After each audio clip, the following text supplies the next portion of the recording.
الله من الشیطان الرجیم بسم الله الرحمن الرحیم.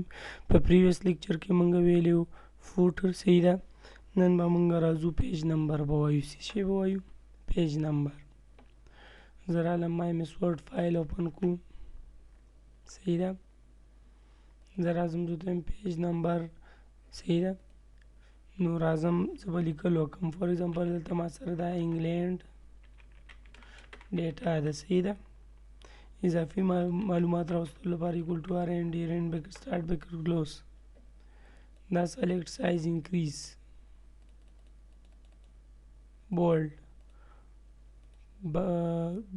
blue color front color صحیح ده. دلته به راشم موضوع ته مسور کا پیج نمبر په ټاپ کې. ټاپ مطلب دا شو لکه سیم لایک ا هیډر صحیح ده. مطلب په بر هیډر کې ورکا نیټ نه راوړل غواړي سیف ماته ویلي چې مطلب کلته مې زده کو دلته خپل کار کوئ نو هغه سیف کولی شي صحیح ده. نو فور ایگزامپل ما دا راوړی ګوره په هیډر کې رالی که نه پوهېږي که نه صحیح ده. انزرټ باټم مطلب سیم لایک د فوټر دی صحیح ده. مطلب پیج په اینډ کې ورکوي لوک فوټر پیج په اینډ کې صحیح ده. پوهېږئ به په انشاءالله ښه ایزي دی. بل زه رالم زه ورته یم څه وکړه مارجنس دی خالي ځایونو ته وایي صحیح ده. ته هم دې مارجنس کې ورکړه دیزي کې نو را به شم یا خپله چې کوم ځای کې ورکېښودې مارجنس کې ورکړه. دلته به راشم څه به وکړم مارجنس نمبر پیج نمبر مارجنو کې دا راوړه. د ګوره پیج نمبر 1 2 3 خپله به نور راځي چې پیجونه لري صحیح ده. 2 3 دا وګوره خپله راځي ښه دا اټو سره راځي.